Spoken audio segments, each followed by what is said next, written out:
Avec moi, chaque concert est un espace de liberté, c'est-à-dire que tu peux être absolument qui tu veux ce soir, ce que tu veux même, tu peux être une bicyclette. Bonjour, je suis Amandine Kahara. J'aide les créatifs et les passionnés à se faire connaître via le web et les réseaux sociaux. Je suis persuadée que tu peux être qui tu veux et parce que ce n'est pas évident de prendre ce chemin-là dans notre société, j'ai décidé de t'emmener à la rencontre de ceux qui vivent de leur passion. Aujourd'hui, je reçois Chloé Volmerlo, photographe et auteure du scénario d'une bande dessinée, L'Apocalypse selon Magda. Chloé est une vraie créative. On est revenu sur son parcours, comment elle s'est formée de manière autodidacte à la photo. Ça a été un épisode très riche.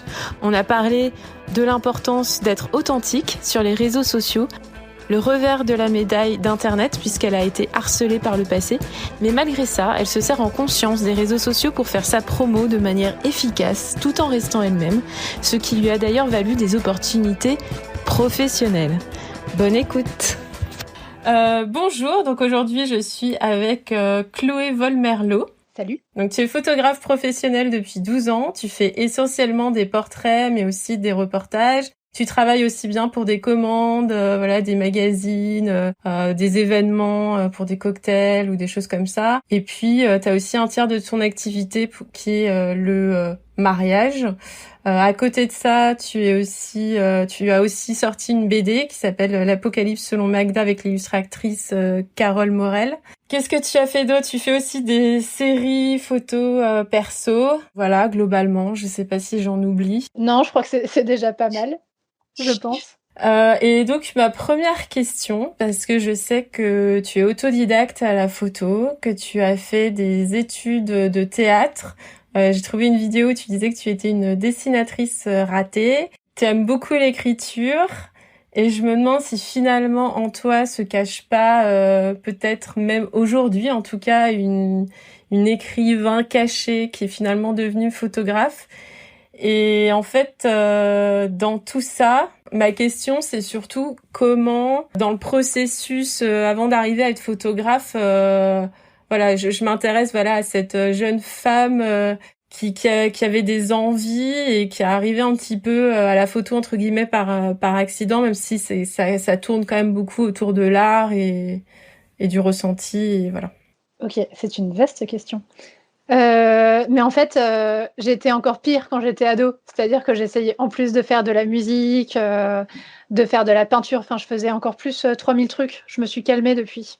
En gros, j'ai toujours été intéressée par tout ce qui était expression artistique, sachant que le mot expression là-dedans est vraiment central, quoi.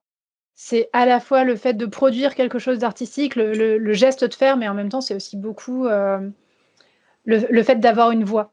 Et de pouvoir être entendu, de pouvoir être vu, etc. Et c'est ça qui fait que je me suis intéressée à plein de médiums différents parce que finalement, c'est toujours une manière de raconter la même chose. L'écriture, c'est là depuis toujours. C'est là depuis que je suis capable d'écrire, en gros. Donc, j'ai écrit mes premiers micro-romans en CP. Et ça, j'ai eu une petite traversée du désert sur le sujet, mais ça a quand même été un truc qui m'a toujours accompagnée. Et c'est un langage relativement instinctif pour moi. Mais en même temps, c'est une pratique qui est toujours assez douloureuse. C'est jamais simple pour moi d'écrire et c'est jamais agréable. C'est agréable après coup. Un petit peu comme aller à la piscine. C'est la comparaison que je fais souvent, mais je développerai plus tard si tu veux. Mais c'est chiant comme d'aller à la piscine. Genre, t'en sors, t'es contente d'avoir fait tes longueurs, mais sur le moment, c'est très pénible. Et c'est peut-être pour ça que pour le moment, j'ai pas plus entre guillemets, de concrétisation par rapport à l'écriture. Mais bon, ça, c'est là depuis toujours en toile de fond. Le théâtre, c'est arrivé pas longtemps après et c'était lié aussi directement à l'amour des mots. J'ai eu une petite période d'obsession sur Molière quand j'étais en CP. C'était genre mon BFF et j'étais fan de Molière. Et donc, j'ai continué à faire du théâtre pendant des années. Et en fait, mes études, c'était pas seulement des études de théâtre, c'était des études littéraires option théâtre. Donc, en gros, j'ai fait un lycée option théâtre où j'étais aussi intéressée par le jeu que par la théorie du théâtre. Toutes les questions d'esthétique, toutes les questions de ce qui fait signal dans une mise en scène, de ce qui fait sens, de ce qui crée des émotions fortes, y compris visuellement. Donc ça, c'était mon lycée. Et ensuite, je suis partie en prépa option théâtre, donc prépa littéraire, Cagnes-Hippocagne, option théâtre, où là, c'était vraiment de la théorie presque pure. Et après, j'ai enchaîné sur un master d'études théâtrales option théâtre. Et la photo, c'est arrivé un petit peu par-dessus tout ça. C'est arrivé en fin de collège, début de lycée. Je sais pas exactement comment c'est arrivé. Par la frustration de ne pas savoir dessiner parce que vraiment, je suis une brêle. Enfin, comme beaucoup de monde, je suis arrivée à la photo par l'autoportrait. Donc, il y avait cette frustration-là d'un côté, le fait qu'il y avait un appareil photo à portée de main et le fait que j'avais besoin, comme beaucoup d'ados, je pense, de réussir à circonscrire une image de moi-même, de faire des photos pour pouvoir me reconnaître et me connaître. En fait, je me suis rendu compte que l'acte de composer des photos, de réfléchir à des images et tout me plaisait. Et en fait, finalement, ça fait un peu écho à ce qui se passe quand tu fais de la théorie du théâtre et que justement, tu fais de la mise en scène et que tu essayes d'agencer des choses et de créer des tableaux, en fait, quelque part. Du coup, pour revenir à ce que tu disais à propos de l'écriture et ce rapport que tu as justement avec l'écriture sur le fait que c'est douloureux et ta comparaison avec la piscine. Oui. Alors en fait, ce que je dis toujours, le jour où j'ai trouvé cette métaphore, je l'ai plus jamais lâchée parce qu'elle est trop pratique. Il faut savoir en préambule que je suis pas une grande sportive et que l'effort physique me fait profondément chier. En gros, je trouve que c'est comme la piscine parce que t'as d'abord une étape où t'es chez toi où tu te dis oh putain, va falloir que j'aille à la piscine. Ça serait bien que j'aille à la piscine, mais là j'ai vraiment la flemme. Donc ça commence comme ça. Ensuite, t'es déjà à la piscine, t'es un peu fier, sauf qu'il va falloir te mettre à poil. Et pour écrire, c'est pareil. Il y a un moment où il faut te mettre à poil.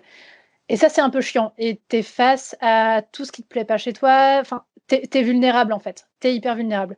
Donc, t'es à poil, tu te mets en maillot, c'est pas très agréable. T'arrives au bord de la piscine, tu te dis, oh putain, l'eau, j'arrête pas de dire des gros mots, pardon. Tu te dis, l'eau est un peu froide, tu cales un pied, et puis tu te dis, bon, il va falloir y aller, tout ça. Tu te mets dans l'eau, les premières longueurs, elles sont difficiles, elles sont désagréables, et t'as une ultra conscience de ce que t'es en train de faire. Tu comptes tes longueurs et t'es là, putain, mais c'est pas possible, le temps ne passe pas, j'avance pas. Enfin, c'est horrible. Et puis, il y a un moment où tu lâches un tout petit peu prise. Enfin, en tout cas, moi, ça se passe comme ça quand je nage et quand j'écris. Et les mouvements deviennent presque automatiques. Et enfin, il y a quelque chose qui est intégré, quoi. Donc, tu fais tes longueurs, tu ressors, t'es épuisé et tu dis, c'est trop bien, quand est-ce que j'y retourne? Sauf que la fois d'après, eh ben, tu refais ce cycle infernal où, en fait, y retourner, c'est une torture. Et c'est bien que après coup. Et du coup, la question, c'est est-ce que ça te fait ça que avec l'écriture parce que tu penses que ça te tient à cœur et tout ça, ou est-ce que ça peut te faire ça avec d'autres choses artistiques, sachant que je t'avais entendu dire dans une interview que tu disais que l'écriture c'était un muscle et que plus tu écris, plus, mieux, plus c'est facile en fait d'écrire. Donc est-ce que c'est une question d'entraînement? Ou est-ce que c'est aussi peut-être viscéral par rapport à ton rapport à l'écriture à toi? C'est plutôt viscéral. Enfin, je pense que c'est lié à l'exercice en lui-même. Je trouve qu'il faut avoir une attention, une concentration, une connexion à soi-même ultra forte quand tu écris. Ça demande vraiment une implication qui est folle. Je veux pas dire par là que je m'implique pas dans mes photos, mais pour moi, il y a vraiment une sorte de plongée, encore une métaphore aquatique. Je pense pour moi que c'est lié à la spécificité de l'écriture, parce que là, je me suis mise à l'écriture d'un roman que j'écris tous les soirs. Et j'en suis à 450 pages Word. Donc c'est un gros morceau et c'est toujours aussi difficile et c'est toujours aussi douloureux et c'est toujours aussi terrifiant tous les soirs d'arriver au bord du bassin et de me dire bon, il va falloir y aller. Ouais, mais tu disais une fois que finalement t'es venue à la photo parce qu'il y avait pas d'enjeu. Ouais, en fait, mon rapport à la photo au départ, il y a eu que de l'instinct et du plaisir. Il y avait rien d'autre et il y avait pas de volonté d'être performante ou quoi. Et en fait, le fait que mes photos plaisent à des gens, ça a été une petite surprise. Ça a été une cerise sur le gâteau, en fait. Du coup, ça te vient d'où cette passion de l'écriture? Ah, faudrait que t'en parles à ma psy, j'imagine. Je suis pas hyper satisfaite de l'enfance que j'ai passée, pour le dire de façon avec un bon euphémisme. Et je pense que c'était mon moyen d'avoir une voix et d'avoir une place et d'avoir une importance. L'avantage de l'écriture, c'est que tu as besoin de rien ni personne pour pouvoir la pratiquer. Et par contre, ça fait naître énormément de choses, quoi. Ok. Et du coup, c'est pas parce que c'était plus une voie d'expression pour toi que t'adorais lire ou des choses comme ça. J'aimais bien lire, mais j'étais plus intéressée par le fait de faire. Ok.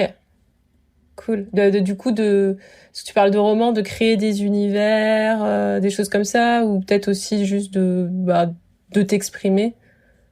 Ouais, de faire vivre des choses, en fait. Enfin, pas au sens de les faire vivre à quelqu'un d'autre, mais de leur donner la vie, en quelque sorte. Et pour moi, il y a un parallèle hyper fort entre ce qui se passe en photo, en écriture et en théâtre, puisque ça a été quand même les 3 grands trucs que j'ai aimé faire jusqu'à maintenant, même si le théâtre, c'est un peu mort. En fait, je trouve que c'est ces 3 arts qui demandent d'avoir vachement d'empathie et de se projeter dans quelque chose. Le théâtre, bon, c'est évident, t'endosses un personnage et t'y vas. La photo, moi, comme c'est des photos de gens, j'ai quelqu'un en face de moi, il faut que je comprenne ses attentes, il faut que je comprenne où sont ses faiblesses et qu'est-ce que, au contraire, je peux pousser pour lui faire du bien et pour le faire ressortir à l'image. Et l'écriture, je le ressens aussi comme quelque chose d'assez proche, en fait. J'ai l'impression que c'est plus essayer de comprendre mes personnages et l'univers dans lequel ils évoluent et retranscrire ça. Mais j'ai vraiment l'impression que la première étape, c'est un acte d'empathie. Pour des personnages fictifs, ce qui est donc un peu chelou. Mais en tout cas, c'est comme ça que je le ressens. Ok. Et là, justement, tu parles du fait de faire sortir quelque chose de bien des personnes que tu prends en photo. Tu disais aussi que que les premières personnes que tu avais pris en photo, ils étaient contents, ils s'aimaient bien sur les photos, etc. Et donc moi, pour faire aussi de la photo, c'est vrai que c'est quelque chose qui m'intéresse beaucoup, cet aspect-là, parce que souvent je suis assez surprise. Il y a des gens qui sont peut-être un peu, complexés par leur image, alors que moi je les trouve magnifiques et que j'essaye toujours de les prendre à des moments, tels que moi je les vois. Que souvent je suis assez contente parce que j'ai des bons retours par rapport justement, ils se reconnaissent et etc. Et je voulais avoir ton point de vue là-dessus par rapport parce que moi je me demande si à quel point la photo ne peut pas aider aux gens à s'accepter et à se sentir mieux. Honnêtement, je suis partagée là-dessus. Je pense que ça peut le faire, mais qu'il ne faut pas que ça soit le but directement visé, parce que sinon c'est trop d'attentes et ça me paraît un peu moins possible. Je ne sais pas si c'est très clair, mais en gros, je pense que ça peut le faire que par accident.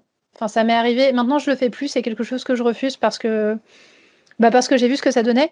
Mais ça m'est arrivé plusieurs fois d'être contactée par des personnes qui me disaient, voilà, je veux des photos de moi nue ou semi-nue parce qu'en fait, je m'aime pas et je suis sûre que dans tes photos, je trouverai quelque chose qui me fera m'aimer un peu plus. Et en fait, en général, ça marchait pas les fois où je l'ai fait parce que c'était des personnes qui s'attendaient à obtenir un reflet d'elles-mêmes, mais qui leur dirait autre chose que leur vrai reflet. En gros, la photo, ça reste une captation du réel, et même s'il y a effectivement des manières de le faire et de le faire bien, il y a des questions d'angle, il y a des questions de lumière, il y a des questions de plein de trucs, ça reste une capture du réel. Quelqu'un qui arrive avec un peu moins d'attente à ce niveau-là peut se faire surprendre par « en fait, je suis pas mal ». En fait, de s'accepter, c'est un travail beaucoup plus profond que juste une image, en fait. Du coup, je voulais revenir un petit peu sur ta façon de travailler.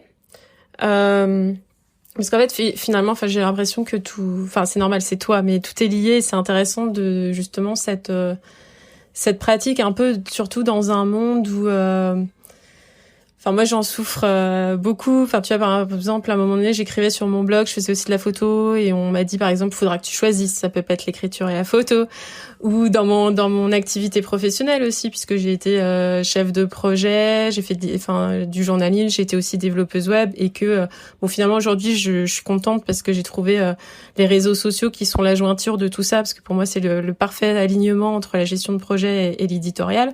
Mais du coup, j'ai un petit peu souffert de ça et je trouve ça hyper intéressant et hyper riche finalement les parcours comme le tien où finalement on voit que le fait de tout est lié, en fait ça t'apporte une richesse de dingue et ça te permet vraiment de te différencier aussi. Dans le travail que t'as fait pour ta BD, donc ta BD Apocalypse selon Magda avec Carole Morel, que t'avais eu l'idée dans un rêve, que finalement t'as travaillé ta légitimité aussi par rapport à l'écriture puisque t'as eu un retour de quelqu'un qui travaille dans l'édition qui t'a dit que t'écrivais bien, que t'étais entre guillemets légitime pour scénariser une BD. T'as aussi donc dans le scénario et tout ça, t'avais aussi un regard photographique et de mise en scène comme tu me disais pour le théâtre.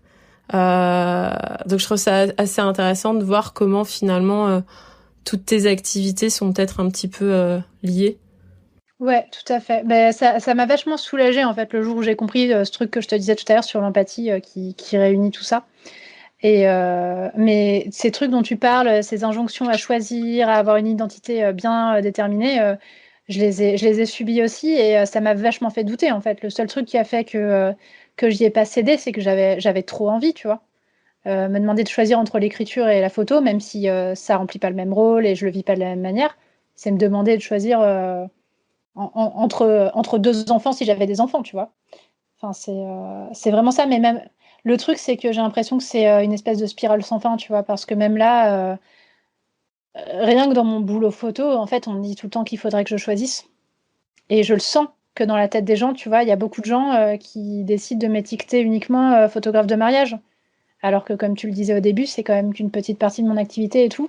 Mais j'ai l'impression qu'on a une espèce de paresse intellectuelle qui fait qu'on a tendance à vouloir mettre une étiquette ultra déterminée sur les gens, ultra définie. Et je sais pas, j'ai entendu plein de fois dire que c'était un truc très français, j'en sais rien. Mais ça me frappe et j'ai l'impression que ça n'a pas de fin. Ouais. J'ai l'impression que c'est une spirale sans fin et qu'on veut toujours te réduire à plus petit, plus petit, plus petit et plus spécifique. Putain, ça me choque trop ce que tu me dis à propos de tes photos parce que moi je trouve que tout ce que tu fais est hyper cohérent en fait. Bah, je sais pas, moi j'y réfléchis pas comme ça en fait. Enfin, tu vois, j'ai une espèce de. J'ai envie de faire quelque chose, c'est les photos qui me plaisent, c'est les photos où je sais que je peux apporter quelque chose, etc. Et je me pose pas la question de est-ce que ça va faire trop diversifié sur mon site web, quoi. Donc, pour revenir à ta façon de travailler, t'as une façon voilà justement de diriger tes modèles qui c'est très dans l'empathie. J'ai l'impression que voilà tu fais très attention à ce qu'ils se sentent bien, voilà que quand il y a des moments de silence, qu'ils pensent pas que c'est par rapport à eux, que enfin voilà juste vraiment remettre les choses, bah non, voilà, c'est moi qui ai merdé dans mes réglages ou des choses comme ça. Ce qui d'ailleurs, pour la petite parenthèse, m'a vachement parlé parce que moi je parle pas forcément beaucoup quand je prends des gens en photo et comme j'ai c'est un rapport à la photo un peu plus peut-être un peu comme toi avec l'écriture et du coup je suis ultra complexée, j'ai peur parce que je suis moins bonne en technique et du coup j'ai toujours peur de voilà de me dire putain on va penser que je suis une ratée en photographie, du coup j'ose pas forcément dire et du coup ça m'a convaincue en fait c'est une bonne chose de le faire et donc voilà, donc tu veux leur faire vivre, enfin voilà des moments, enfin qu'ils se sentent bien, etc. Et finalement aussi quand tu leur donnes certaines indications, parce que j'ai vu tes vidéos que t'as fait pendant le confinement là sur Instagram, qui étaient très cool sur voilà donner plein de conseils, etc. Et tu parlais d'une anecdote sur comment mettre à l'aise voilà un couple qu'il faut qu'ils marchent à deux, qu'ils se tiennent bras dessus bras dessous et comme s'ils avaient bu mais qu'en même temps il faut pas qu'ils aient l'air d'avoir bu et tout ça. Et du coup je me disais finalement enfin il y a un petit truc aussi de travail de théâtre et de comédien aussi un petit peu là-dedans de tu vois de ressenti, de faire ressortir l'émotion. Ouais, carrément. Et de mise en scène, en fait. Mais ouais, ça fait partie des trucs pour lesquels ça me sert d'avoir étudié ça, même si c'est complètement inconscient et tout ça. Je pense que je suis imprégnée de tas de trucs. Et en fait, par exemple, pour les séances couple, quand j'arrive, je sais quelle émotion ils veulent avoir et je sais quels sont les gestes qui vont les conduire à ressentir cette émotion et quels sont les moyens visuels les plus efficaces de l'exprimer. C'est un petit peu ça, je pense, le rapport au théâtre. Et effectivement, moi, il faut que je sois dans un mood qui est en rapport à ça. Par exemple, si je suis avec un couple qui est plus calme et qui a plus envie d'images très très douces, je peux pas arriver en mode grosse rigolade, on va faire semblant que vous êtes bourré, quoi. Ça marche pas. Et dans ce cas, moi aussi, il faut effectivement, comme un comédien, que je me mette dans l'état d'esprit de ce truc très doux et que je fasse tout ce que je peux pour créer, pour leur faire ressentir ça et pour créer un petit cocon. Et inversement, quand j'arrive avec un couple qui a envie de photos où ils sont hilars et de trucs qui bougent un petit peu, etc., je peux pas arriver en mode toute romantique et toute douce. Et du coup, ça, c'est par rapport aux attentes. En fait, vous avez une séance ensemble où vous parlez des photos que eux, ils ont envie et qui te permettent, toi, d'ajuster par rapport à ça? Non, pas du tout, c'est au feeling. Y a rien qui est dit à ce niveau-là. Juste, je capte comment ils réagissent, je capte comment ils se comportent l'un par rapport à l'autre et tout, et je sais à peu près, à m'adapter à partir de là au genre de personnes qui sont, quoi. J'ai l'impression qu'Internet est très présent dans ta vie, comme l'a été dans la mienne d'ailleurs, que t'es un peu une enfant d'Internet, parce que ça se voit. Enfin, déjà, t'es autodidacte, donc j'imagine qu'il a bien fallu que tu te formes quelque part. Et ensuite, dans tes vidéos là sur Instagram, tu dis aux gens, au pire, allez googler, machin, et l'air de rien, aller chercher sur Google quelque chose, ce n'est pas donné à tout le monde. Et donc t'hésites pas. Et il y a ce truc aussi, tu parlais que Internet, ça a été pour toi un vrai vecteur de rencontres, et que c'était des relations choisies, contrairement à la vraie vie où des fois on rencontre des gens qui n'ont pas du tout, à l'école ou selon où t'habites et tout ça, qui n'ont pas du tout les mêmes affinités ou les mêmes fonctionnements que toi, et que ça te permet de te rapprocher d'autres gens qui au contraire sont comme toi, qui ont les mêmes passions. Donc voilà, donc je voulais que tu me parles un petit peu de ça, puis je crois qu'en plus t'as eu un blog, t'en as encore un, enfin voilà. Tout à fait. Je suis hyper frappée que t'aies capté cet aspect-là, parce que j'en parle pas beaucoup. Mais en fait, j'en parle pas beaucoup parce que j'y réfléchis pas, parce que pour moi c'est tellement évident, mais du coup je trouve ça marrant que tu mettes le doigt dessus. Donc ouais, Internet, ça a eu une place énorme dans ma vie. J'irais jusqu'à dire que ça m'a sauvé la vie. J'ai grandi dans les Vosges et c'était compliqué. J'ai grandi dans un bled de 9000 habitants en étant... c'est tout con, mais tu vois, je suis à moitié chinoise et en fait, on était 2 familles vaguement asiatiques dans la ville, et l'autre famille, c'était celle qui tenait le restaurant chinois, évidemment. Donc, j'ai grandi avec une impression d'être différente hyper forte. Et puis, en fait, ce qui n'était pas qu'une impression, parce qu'on me le renvoyait beaucoup. Sachant qu'en plus, j'avais des attirances assez atypiques, quoi. Enfin, je veux dire, en CP, je partageais pas ma passion de Molière avec grand monde. Je me sentais seule, quoi. Et c'est une région qui est assez sinistrée socialement, qui a eu vraiment des conditions économiques très compliquées. La vie culturelle est pas ultra développée. Et moi, il y avait rien d'autre qui m'intéressait que la culture, l'art. Je trouvais ça tellement cool. Et j'étais un peu désespérée d'avoir personne avec qui partager ça, quoi. Et la chance que j'ai eue, c'est que mes parents ont amené Internet très tôt à la maison, parce qu'on aimait bien les ordinateurs. Et donc, j'ai eu Internet en fin de CM2. Et là, j'ai découvert les forums, et notamment les forums d'écriture et les forums Harry Potter. Et j'ai construit toute ma sociabilité adolescente autour de ça, quasiment. Enfin, j'avais quelques potes au collège, mais c'était pas... Et par contre, je me suis fait des vrais amis sur ces forums-là, dont une qui a quand même été témoin à mon mariage cette année, quoi. Donc, c'était des vraies amitiés. Et j'ai construit toute ma sociabilité comme ça, en parlant sur Internet, en échangeant des textes que j'écrivais, plus tard en postant mes photos, etc. Et puis en bloguant, effectivement. Et le blog, j'ai commencé ça en fin de collège, je pense. C'était un blog d'écriture, et puis c'est devenu un blog de photos aussi un petit peu. Et j'ai arrêté parce que j'ai eu des énormes problèmes de harcèlement. Et j'ai repris sur le tard, mais de façon un petit peu... en me protégeant beaucoup plus et en livrant beaucoup moins de moi, quoi. Ah merde, mais du coup c'était... Parce que tu livrais des choses personnelles, et les gens qui te harcelaient, c'était qui? C'était des gens de la vie réelle, entre guillemets, ou Non, c'était des gens qui m'avaient trouvé sur Internet, parce que forcément, effectivement, j'étais exposée, tu vois, je postais des photos, dont des autoportraits, je racontais de façon un peu littéraire des trucs qui m'arrivaient, des pensées qui me traversaient, etc. Sachant que j'étais très écorchée vive, donc je ressentais tout avec beaucoup d'intensité, y compris le positif. Et puis voilà, quoi, ils ont mené une petite cabale contre moi, mais ça a pris des proportions assez merdiques, quoi. J'ai fini par porter plainte au bout de 3 ans. Mais ça a eu quand même des incidences dans la vie réelle. La vie réelle. Toi-même, tu sais, Internet, c'est la vie réelle, mais ça a eu des incidences. Disons que j'ai eu peur, en fait. J'ai eu réellement peur, et j'ai vraiment regardé derrière moi dans la rue. Et j'avais 20 ans, c'était entre mes 20 et mes 23 ans, globalement. Et c'était quand même vraiment inquiétant, quoi. C'était pas bien. Et ça a cassé un truc, et je pense que malheureusement, ça m'a changé pour toujours, quoi. Ouais, quand tu dis que ça a cassé un truc, c'est par rapport à toi personnellement, et de toute façon on va pas rentrer là-dedans, mais ou c'est aussi par rapport à ton rapport Internet, ou peut-être même les deux? Bah, c'est par rapport à ce que je suis capable de donner de moi sur Internet. Par exemple, bon, maintenant, franchement, ça va, mais parce que je me sens plus forte, je me sens plus adulte, j'ai plus peur en fait.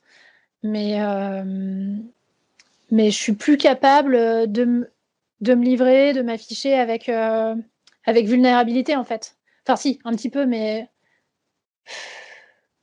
disons que je contrôle beaucoup plus, que j'ai perdu le goût, par exemple, de raconter ma vie sur les réseaux sociaux. Bon, c'est peut-être pas un grand manque pour le monde. Bah, par exemple, à une époque, je me suis dit, je ferais bien une chaîne YouTube pour parler de photos et tout ça. Et en fait, à l'époque où je me suis dit ça, c'était impossible. Parce que pour moi, ça allait se solder directement par une punition, quoi, de la part d'Internet et de la part de mes harceleurs. Parce qu'en gros, ça a duré 3 ans parce que chaque fois j'avais une vague de harcèlement, je faisais profil bas. Ils étaient assez nombreux, hein. Enfin, rien à voir avec ce que ça peut être aujourd'hui avec le harcèlement vraiment organisé, mais pour l'époque, c'était vraiment un gros truc. Et donc, je faisais profil bas pendant quelques semaines, quelques mois, et dès que je ressortais un truc quelque part, n'importe où, je me reprenais une nouvelle vague de harcèlement, en fait.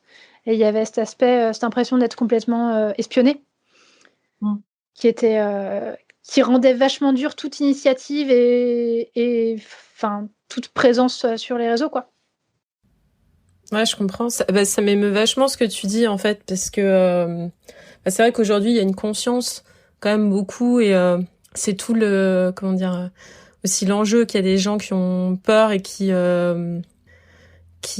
disent, voilà, qui ont peur d'Internet parce qu'il y a aussi ce côté-là un petit peu dangereux. Mais comme tu dis, j'ai envie d'encadrer cette phrase que Internet, c'est la vie réelle et que, justement, c'est tout aussi le problème qu'on a, c'est de se cacher derrière, alors que non, on sait très bien, il y a des gens en face. C'est tous les débats qu'on a aujourd'hui sur le cyberharcèlement, avec des vidéos qui font prendre conscience aux gens en lisant les articles, enfin les commentaires désobligeants face à des youtubeurs pour faire réagir les gens, pour qu'ils se rendent compte que putain, on peut pas écrire des choses pareilles. Et à contrario, c'est pour ça que je suis aussi contente que tu me dises que bon, avant ça, t'as quand même eu un rapport positif à Internet et on va y revenir. J'espère que voilà, que cette petite expérience t'a pas complètement échaudé, mais aussi voilà, dire aux gens justement que, comme tu dis, en fait, il y a ce pouvoir de choisir. C'est pas parce que t'as une présence sur Internet, en plus tout dépend le métier que t'as choisi ou les envies ou les ambitions que t'as, même si elles sont personnelles. C'est un outil tellement puissant, intéressant, que c'est dommage aussi de s'en priver, mais que, comme tu dis, faut être aussi conscient des dangers. Malheureusement, toi, t'en as fait les frais de manière un peu sévère, mais et de enfin voilà, et que finalement c'est une question de choix de ce qu'on met sur les réseaux sociaux, quoi. Ouais, puis en fait, ce qui est compliqué aussi, c'est que tu vois, tout le monde te dira, ça reste des trucs sur Internet et tout, mais en fait, t'en sais rien. Tu sais pas qui est la personne en face, tu sais pas à quel point elle est vénère ou pas. Et moi, ce qui a fait que vraiment j'avais commencé à flipper, en gros, enfin, tu couperas si tu veux, je sais pas si c'est intéressant, mais c'est que j'étais en fin de prépa à ce moment-là, et il y a une nana de ma prépa qui m'a écrit en disant, OK, on vient de me proposer de l'argent contre ton adresse.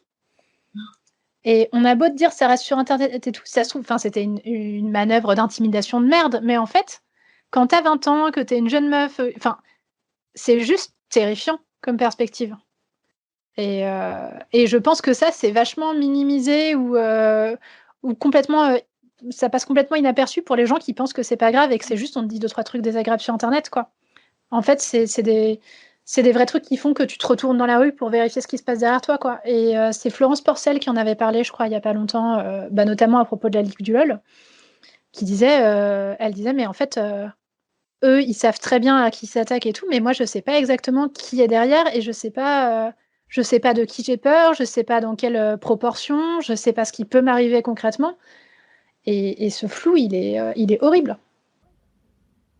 Bah ouais, non mais après, c'est clair que c'est important d'en avoir conscience et d'éviter d'avoir justement des données trop perso sur Internet, parce qu'en plus des fois, tu fais une recherche.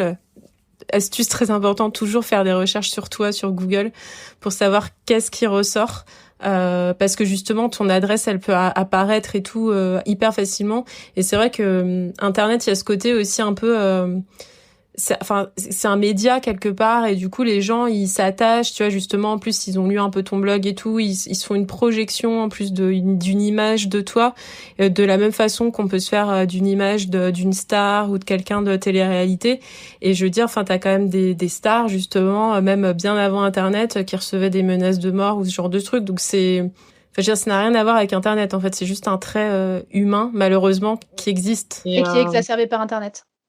Et effectivement, là, c'est ceux qui m'ont harcelé, ils se sont fait une image de moi en tant que personne, qui était globalement une meuf qui pouvait pas pécho, et ils ont tout monté à partir de ça, quoi, à partir d'une image qu'ils prenaient pour ma vraie personne, etc. Mais de la même manière, à la même époque, enfin, je veux dire, j'avais quand même un blog très très inoffensif, tu vois. C'était des espèces de rêveries de post-adolescente. Et il y avait une autre nana qui avait écrit un article sur son blog pour parler de moi, et qui était une nana assez suivie en plus dans le milieu des blogueurs, etc. Et qui avait écrit un truc ultra violent qui sortait de nulle part, avec des espèces de suppositions merdiques, mais qu'elle s'était faite à partir de rien, quoi. C'est nul. Ouais, non, mais c'est assez étonnant, et je pense que c'est compliqué. Et je pense qu'elle aussi, elle avait totalement perdu de vue le fait que... qu'en fait, elle avait qu'une image de moi, qu'elle y projetait des trucs, et que c'était pas... et que par contre, j'étais une vraie personne derrière qui allait sûrement lire son article et qui allait être blessée et ressentir de l'injustice, quoi. Enfin, bref. Du coup, comment t'as fait après pour arriver à faire la paix un peu avec ça, et aujourd'hui utiliser les réseaux sociaux Je livre plus grand-chose de qui je suis, même sur mes réseaux sociaux privés maintenant. C'est deux sphères qui se sont retrouvées séparées, et voilà, et c'est la seule manière que j'ai trouvée pour gérer. En fait, je suis restée / revenue sur les réseaux sociaux parce que je voulais partager mes photos. Mais tout cet aspect intime, etc., il a totalement disparu. Bon, alors, juste pour... après, on parle des réseaux sociaux, mais pour finir un petit peu sur ce sujet-là, du coup, quel conseil tu donnerais justement aux gens j'ai envie de dire presque de part et d'autre, pour qui se rendent compte qu'il y a quand même des gens, après je pense que ton témoignage est assez parlant, mais surtout les gens qui ont envie d'utiliser Internet et qui ont justement peur que ça tourne mal, mais pour dire qu'il y a quand même peut-être un moyen pour je sais pas, quel conseil tu donnes aux gens par rapport à ça? Je pense que, ouais, comme tu disais tout à l'heure, il faut blinder les infos qu'on peut trouver en faisant une recherche Internet, quoi. Mais c'est compliqué. Enfin, moi, je sais que dans le cadre de mon métier, c'est hyper compliqué. Par exemple, je m'assure qu'il y ait mon numéro de téléphone nulle part. Bon, parfois, ça merde et il se retrouve quelque part et je le fais virer, mais en fait, je sais que ça me fait louper des boulots, tu vois. Donc, c'est compliqué de donner des conseils sur ce sujet-là, vraiment. Je pense que le seul conseil que tu puisses donner, c'est si ça arrive, soyez entourés et portez plainte direct. Moi, j'ai attendu 3 ans pour le faire et j'aurais tellement pas dû, quoi. Enfin, j'aurais pas dû attendre 3 ans. J'aurais dû y aller direct, quoi. Ouais, j'imagine. C'est un sacré témoignage. Merci de m'avoir confié ça. Je t'en prie, désolée, c'était long. Pas du tout, mais c'est hyper intéressant parce qu'en même temps, moi, c'est un sujet délicat, Internet, parce que en fait, je passe mon temps à dire aux gens à quel point c'est fantastique, parce que au-delà de cette partie-là, souvent, c'est juste que les gens comprennent pas ce que c'est et que voilà, c'est juste un truc derrière un PC. Tu vois, les gens ils vont dire ouais, TikTok c'est génial, il faut être dessus. Et après tu leur dis oui, mais est-ce que vous avez regardé vraiment ce que c'est? Ah ben non, tu vois, il y a aussi un manque de curiosité. Donc je passe mon temps à essayer d'apprendre aux gens ce que c'est Internet. Et en même temps, moi je suis hyper sensible à ces sujets de cyberharcèlement et ce genre de trucs. Moi, j'ai eu la chance d'en prendre conscience très tôt, et même peut-être trop tôt, mais j'ai pas eu de rapport avec ça spécifique. Mais tu vois, je sais que quand j'étais plus jeune, quand j'utilisais, parce que comme toi, c'est pas que ça m'a sauvé la vie, mais en tout cas, j'aurais pas eu la vie que j'ai aujourd'hui si j'avais pas eu Internet dans ma vie, parce que c'est grâce à ça si je suis venue sur Paris, etc. Et j'ai rencontré 1 milliard de gens et voilà. Mais du coup, tu vois, au départ, je voulais pas qu'il y ait de photos de moi.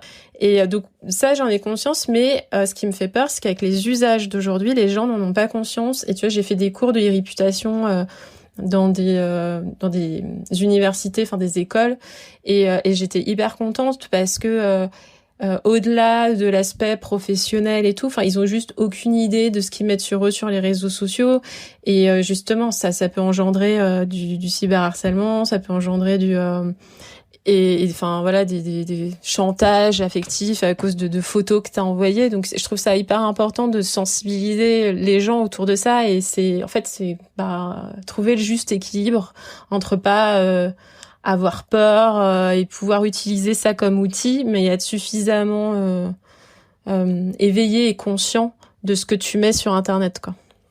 Exactement. Puis qu'en fait, même sur Internet, tu as des espaces privés et d'autres qui font semblant d'être privés, qui ne le sont pas du tout, et d'autres qui sont complètement publics, quoi. Il y a quand même une distinction. Enfin, je veux dire, je suis plus sereine à l'idée de parler de façon intime, en étant très vulnérable, etc., à mes amis sur Messenger, même si je sais que ça peut être hacké, etc., ça m'inquiète pas beaucoup. Par contre, je me fais pas d'illusions sur ce que je publie sur mon profil Facebook, ou encore moins sur mon Insta, Et je pense que ces distinctions-là, elles sont aussi super importantes. Sachant que bon, si quelqu'un veut repêcher un truc compromettant, il y arrivera toujours, mais tous les espaces se valent pas, quoi. Ouais, clairement. Bon, et ben malgré ça, du coup, ça explique aussi un petit peu peut-être pourquoi tu n'as pas, surtout pour l'enfant d'Internet que tu es, tu n'as pas utilisé tout de suite ce potentiel-là. Donc j'ai vu que il y a peut-être 2-3 ans, tu as pris conscience de l'importance d'être sur les réseaux sociaux en tant que photographe, et que ça a changé ta vie professionnelle. Donc raconte-nous ça. En fait, ouais, comme tu dis, tu vois, j'ai toujours aimé Internet, j'ai toujours aimé les réseaux, j'y passe beaucoup trop de temps, mais c'est comme ça. Enfin, ça m'a toujours plu, mais en fait, et puis surtout, entre guillemets, ma communauté, alors c'est un bien grand mot parce que vraiment, on n'est pas au stade de la vraie communauté, mais j'ai pas d'autres mots. Mais ça s'est construit un petit peu tout seul, et assez vite de façon qui, moi, me satisfaisait, quoi. Donc, j'y ai pas beaucoup travaillé. Et puis surtout, je trouvais que je manquais de temps pour publier sur mes réseaux et tout. Et il y avait un côté où, tu sais, tu te dis, oh putain, là, c'est plus trop 1 heure pour poster. Donc, demain matin, je poste un truc. Et puis le lendemain matin, tu oublies. Et puis le lendemain d'après aussi. Enfin, et au final, tu publies rien. Et j'étais plutôt dans ce rapport-là. C'était pas consciemment un recul par rapport aux réseaux sociaux. C'est juste que j'arrivais pas à m'organiser pour faire ça de façon clean. Et j'étais aussi hyper frustrée parce que du coup, il y avait plein d'images que personne voyait jamais, alors que je produisais beaucoup de photos, mais elles restaient entre mes clients et mes disques durs, quoi. Il y avait rien d'autre, et ça a commencé à me frustrer pas mal. Mais il y avait aussi que je détestais l'idée de taper sur mon téléphone pour écrire mes posts. Ça me saoulait vraiment. Ça me donne l'impression de jeter des minutes de ma vie au feu, alors que je pourrais taper très vite sur mon clavier. Donc mes blocages, c'était vraiment ça. C'est débile, mais c'était vraiment ça. Et puis j'ai découvert Planoly, qui est donc l'outil que j'utilise pour planifier mes publications sur Instagram. Et ça m'a complètement libérée. Et donc à partir de là, je me suis dit, mais en fait, je peux poster mes images régulièrement sans avoir à taper mes légendes dans mon lit le matin sur mon téléphone. Et ça a tout débloqué. Si tu veux, je peux t'expliquer comment je programme mes trucs, comment je gère ça côté logistique. Ouais, en fait, ce qui m'intéresserait de savoir, c'est justement parce que je crois que tu programmes une fois par mois, un truc comme ça, et je voudrais aussi savoir comment tu choisis tes photos, parce qu'il y a clairement des shootings qui datent pas d'hier, t'alternes aussi entre les thématiques, donc ça m'intéresse de savoir comment tu choisis un peu tout ça. Quand je viens de faire une séance, en général, j'ai genre 0 recul. C'est toujours cette vieille problématique de choisis ton enfant préféré, où je fais non, pas possible. Donc il faut toujours que j'attende quelques semaines pour que ça retombe, et pour que j'ai un petit peu de recul sur mes images, que j'arrive à dire ce qui est mieux, ce qui est moins bien, etc.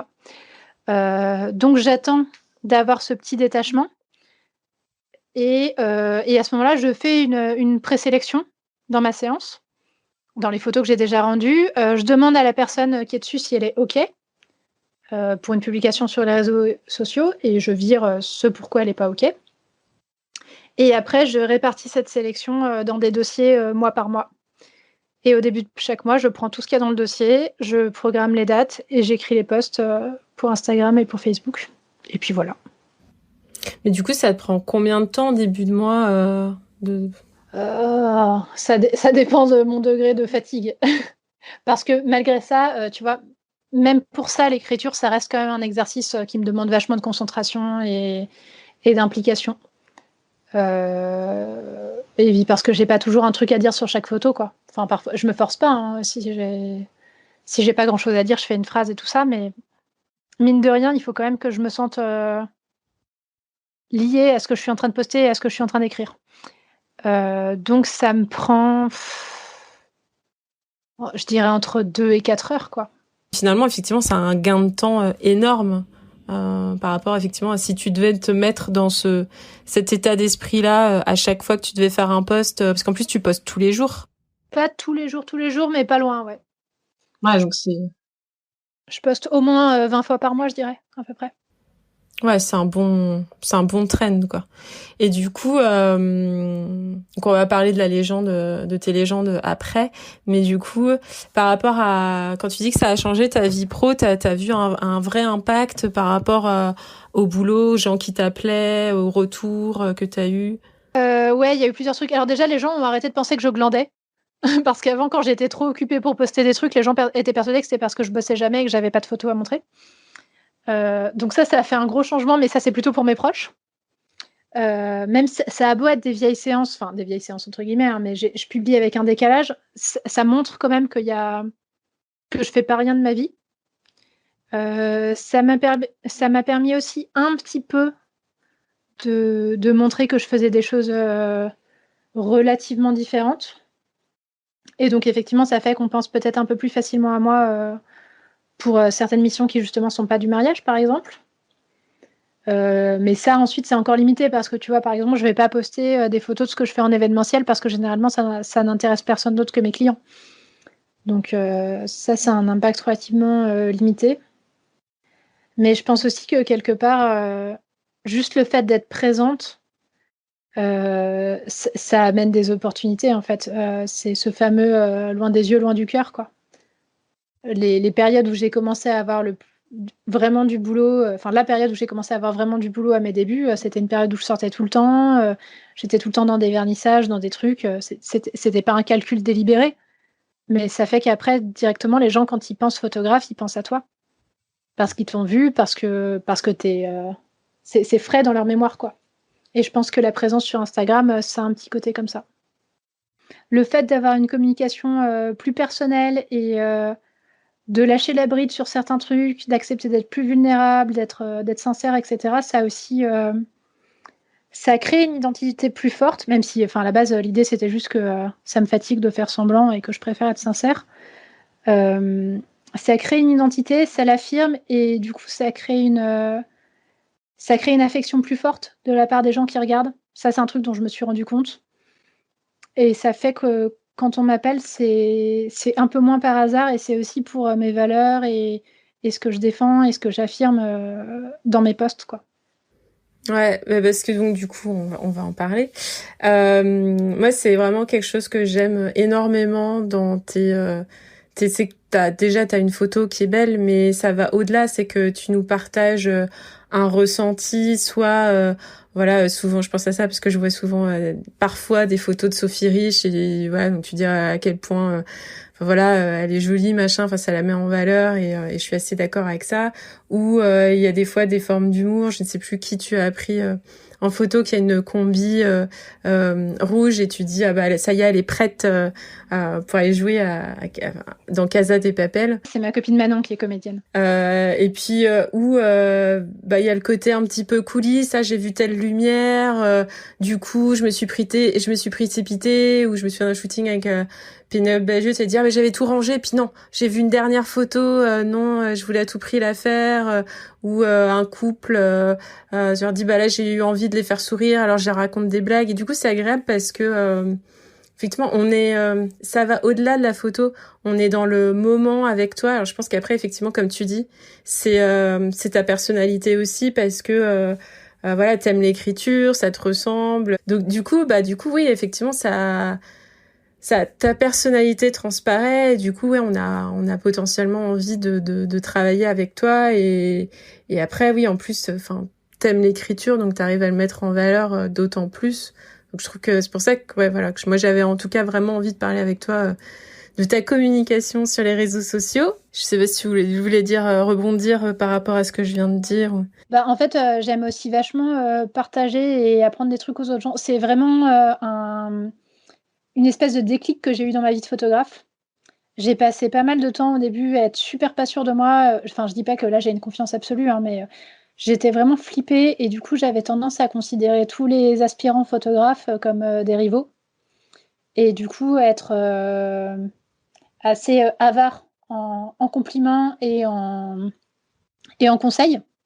Ce qui est un truc assez merdique, mais je pense que ça arrive à beaucoup de jeunes photographes. Et en fait, j'ai eu un switch depuis et je me suis rendu compte que l'entraide, c'était hyper cool, que la pédagogie, c'était hyper cool et que tout allait mieux quand on allait dans ce sens.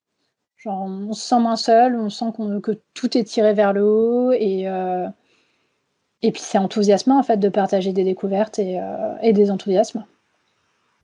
Ah bah de toute façon, j'ai vu que effectivement t'avais ce plaisir-là de la transmission parce que t'avais aussi fait des vidéos pour Mademoiselle à un moment.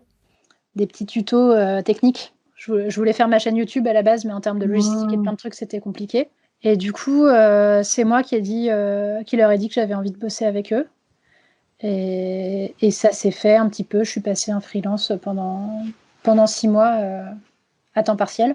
Et les vidéos, c'était vraiment un truc que j'avais à cœur parce que y a des trucs qui se font. Hein, je suis évidemment pas la première, mais je trouvais que c'était pas mal qu'il y ait un peu plus d'offres et des choses assez ludiques, etc. et assez imagées pour expliquer les bases de la photo. D'accord, cool. Et d'ailleurs, tu veux faire des workshops là, si j'ai bien compris ? Ouais, c'est vraiment une question que je me pose de plus en plus. En fait, c'est compliqué parce que d'un côté, dans le monde de la photographie de mariage, notamment, il y a énormément de workshops et je me suis rendu compte que, mine de rien, 12 ans de carrière, ça donne quand même une expertise sur pas mal de choses et j'ai commencé quand même assez jeune, quoi. J'avais 20 ans pour mes premiers vrais boulots photo et il y avait beaucoup de choses que je savais pas et je trouve que j'ai perdu vachement de temps à être pas sereine du tout. Enfin, je suis toujours pas sereine, mais pas pour les mêmes raisons. Il y a pas mal de choses où j'aimerais faire gagner du temps à d'autres gens là-dessus et j'avais pas beaucoup d'interlocuteurs sur le sujet et j'étais hyper désarçonnée à plein de niveaux. Et du coup, le workshop que j'aimerais faire, c'est à la fois un workshop technique, un workshop de négociation, de communication, enfin, un peu tout ce que ça engrange, en fait, d'être photographe, notamment photographe de mariage.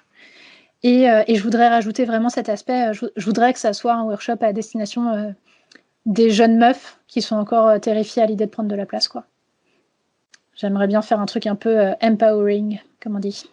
Je trouve ça trop cool. Et en vrai, je pense que t'as même si il y a plein de choses que tu dis qui existent déjà, je pense que t'as une vraie place et une vraie voix par rapport à ça, et d'autant plus avec ton expérience et ta sensibilité.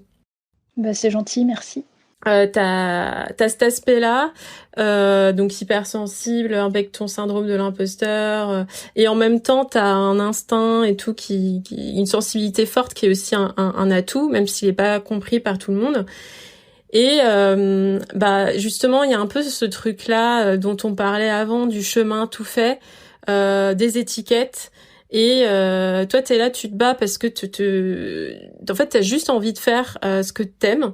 Et c'est et d'arriver à en vivre accessoirement, et du coup t'as pas forcément suivi le chemin classique, comme tu dis, t'as peut-être perdu beaucoup de temps à apprendre par toi-même, et j'ai l'impression que il y a aussi beaucoup de test and learn, et que justement les erreurs que t'as fait, notamment parfois avec des relations clients où t'avais peut-être pas assez bordé, assez fait de contrat, ou qu'il y a certaines personnes à qui t'avais peut-être pas dit non, qu'en fait t'aurais dû dire non parce que justement pas accordé avec tes valeurs.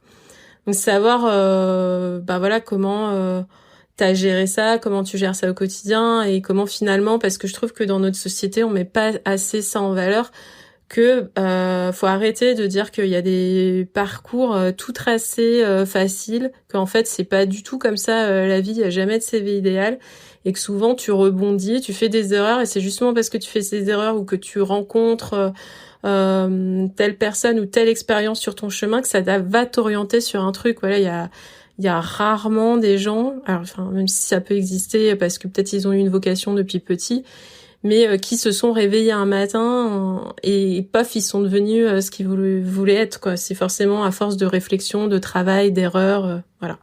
Bah, en fait, c'est vachement un parcours de vie parce que, bon, tu t'en doutes, j'étais une petite première de classe parce que j'avais pas le choix, sinon c'est trop angoissant. Et puis j'ai été élevée vraiment à la chinoise, quoi. Quoi qu'en dise ma mère, j'ai été élevée complètement à la chinoise, donc dans un idéal de réussite et de perfection extrêmement fort. Et donc, j'ai toujours performé vachement à l'école. Et théoriquement, mon avenir tout tracé, c'était censé être quelque chose en rapport avec cette scolarité exemplaire, quoi. Et la dernière étape de ça, ça a été, pour moi, ça a été ma prépa, parce qu'après la fac, c'était vachement plus tranquille. Mais en fait, la prépa, ça m'a fait une espèce d'overdose de cette exemplarité à laquelle, en plus, j'arrivais pas à coller, vraiment pas. Et la photo, ça a été le moyen. Alors peu à peu, hein, c'est pas arrivé d'un coup, mais ça a quand même été un déclic. Ça a été le moyen de me sortir de ce modèle-là, de toujours devoir être conforme, aux attentes d'une institution, de toujours devoir être validée, de toujours, devoir être notée pour tout ce que je faisais. Et aussi le fait de pas faire d'école de photo, ça m'a fait perdre du temps et en même temps, ça m'a permis de me libérer de la question du: «Comment est-ce qu'on doit faire? Comment est-ce que c'est bien?» Et ça m'a permis d'apporter des réponses à ces questions, toute seule. Parfois en me gourant, mais du coup, les réponses que j'obtenais après étaient beaucoup plus solides, quoi. Et ça m'a vachement fait grandir à ce niveau-là. Et ça a vachement, développé aussi mon esprit, de je dirais pas mon esprit critique, mais je suis vachement plus OK pour me tenir debout toute seule et pour essayer d'être, mon propre référent, face à ce que je fais, face à la vie, face à ce que je pense, enfin face à plein de trucs. Est-ce que ça répond un peu à ta question? Oui, c'est très bien. C'est quand même marrant parce que je viens de te dire: «J'ai plus besoin de me faire valider» et je viens de te demander de me valider. C'est pas grave. Bon, je suis quand même obligée d'en parler parce que ça a été un moment. De quoi tu vas parler? Ça a été un moment important pour moi et pour toi. On aurait pu se connaître à ce moment-là d'ailleurs et on s'est pas connus à ce moment-là. C'est le Festiblog BD. Parce que du coup tu t'es fait un petit peu connaître comme ça, t'as fait un réseau parce que d'une manière spontanée et très enthousiaste, tu as voulu faire un portrait. Donc le Festiblog BD, pour ceux qui connaissent pas, c'était, parce que malheureusement aujourd'hui il y a plus trop d'éditions, un festival sur les blogs BD, et donc il y avait tout plein d'auteurs qui durant un week-end se déplaçaient dans toute la France pour venir à Paris pour dédicacer des albums ou même sur des feuilles vierges, voilà, dédicacer des choses à leurs lecteurs, à leurs fans. Du coup c'était toujours dans une ambiance très sympa. Et du coup, toi, donc, de manière spontanée et enthousiaste, tu as eu envie de faire un portrait avec les auteurs très rapidement. Et voilà, et ces photos ont été reprises, pas mal vues. Et c'est comme ça que tu t'es fait un assez grand réseau. Je crois d'ailleurs que tu avais quand même vu avec le festival de manière officielle pour faire ces photos-là avant de les faire, et qu'après ils t'ont rappelé par la suite. Ma question, c'est déjà savoir effectivement si tu avais bien vu ça avec eux, et ensuite savoir finalement, parce que même ta communication que tu fais aujourd'hui sur les réseaux sociaux et tout ça, enfin t'as quand même ta personnalité, il y a un instinct très fort qui fait que tu fais un petit peu des choses bien et qui aident à se développer, mais c'est un peu dire que finalement quand c'est justement sincère et enthousiaste, ça te sert plus et ça a peut-être des fois plus d'effet que quand t'essayes mais que c'est pas vraiment toi, quoi. Ouais, c'est un truc auquel je crois vachement, mais c'est aussi parce que c'est comme ça que je suis arrivée à la photo, quoi. Je suis jamais arrivée à la photo en me disant: «Et puis peut-être que je vais faire carrière». Je suis arrivée en me disant: c'est trop bien de faire des photos. Et puis si on fait ça, ça donne quoi? Et puis si je fais des photos de mes potes, ça donne quoi?» Enfin, c'est tout mon rapport, à la photo est comme ça. Donc effectivement, bien sûr que je défends ce truc-là. Et j'ai eu une période, notamment au début parce que j'étais jeune et que je savais que je faisais jeune et tout, j'ai vachement essayé de un peu jouer à la madame, et c'était épuisant, mais genre vraiment épuisant. Enfin, j'arrive pas du tout à faire semblant, c'est un truc qui m'épuise. c'était épuisant et c'était pas forcément vachement plus efficace, quoi. Ça ramenait juste des relations plus froides, parfois avec des gens avec qui j'avais pas envie d'être en relation. Enfin, ça a pas fonctionné pour moi en tout cas. Mais j'ai quand même essayé de sortir de ce truc de sincérité et d'instinct et tout ça. Et c'était pas bien. Sinon, pour répondre à ton autre question, ouais, j'avais l'accord du Festiblog. En fait, ce qui s'est passé, c'est que la première fois que j'y suis passée, c'était en 2005 ou 2006, mais je crois. Non, 2006. C'était en 2006. Et j'ai vu une meuf que je connaissais vaguement qui s'était fait un faux badge photographe officiel et j'étais trop jalouse. J'étais là, mais pourquoi c'est pas moi la photographe officielle? Ensuite, après, comme on est potes, elle m'a dit non, mais pas du tout, je me suis bricolé ça pour rigoler. Mais du coup, l'année d'après, ouais, j'ai écrit à Yannick Lejeune un peu avant le festival en disant mais moi je fais des portraits, est-ce que je peux être un peu photographe officiel aussi? Et il m'a dit ouais, grave. Et donc ça s'est fait comme ça et ensuite ça s'est reconduit d'année en année. Par contre, le truc en vrai, c'est que j'ai été interviewée pour un autre podcast, je pense que c'est peut-être celui que tu as écouté, qui disait que je m'étais absolument fait connaître à partir de ça, que c'est ce qui avait lancé toute mon activité et tout. Et c'est demi-vrai. C'est-à-dire que ça m'a apporté énormément d'opportunités professionnelles et c'est ce qui m'a vraiment fait comprendre que je pouvais en faire mon métier. Par contre, j'avais un blog depuis des années, je postais énormément de photos, j'étais pas ultra suivie, mais quand même un petit peu plus qu'un blog d'ado normal, quoi. Donc, j'avais quand même déjà un pied dans tout ça, malgré tout. Ah non, mais de toute façon, on est d'accord. Enfin, en général, t'as jamais rien sans rien. Toujours en 360. Quoi. C'est pas parce que t'as fait des photos qu'une fois et qui est sympa que qu'en découle. Ouais, mais ça peut être quelque chose de pratique à croire quand tu te lances. Et en fait, c'est pas vrai.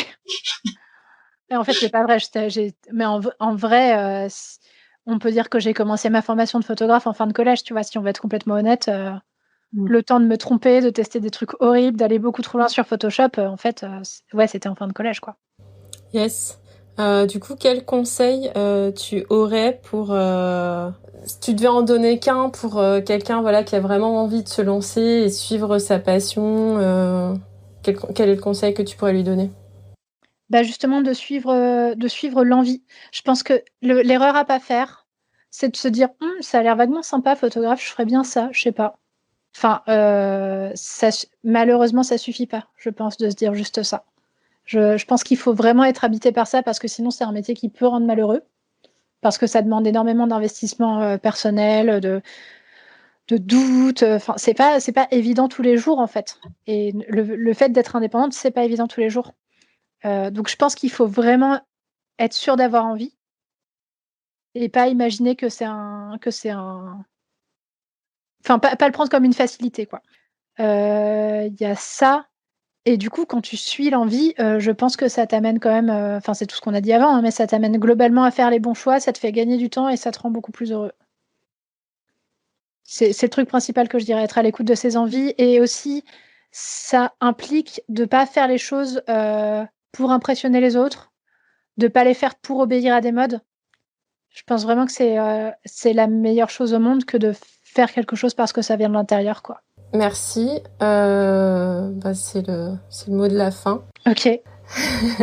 Merci beaucoup, Chloé. Merci à toi. J'espère que cet épisode t'a plu. Maintenant, j'aimerais que tu prennes un petit temps pour te poser et te demander ce que tu retiens des propos de Chloé. Qu'est-ce qui t'a inspiré ? Qu'est-ce qui résonne en toi ? Et comment tu peux mettre cette chose en application dans ta vie ? Quelle est cette envie, là, maintenant, tout de suite, sans réfléchir et en étant honnête avec toi-même, que tu as envie de suivre ? Je te laisse méditer là-dessus.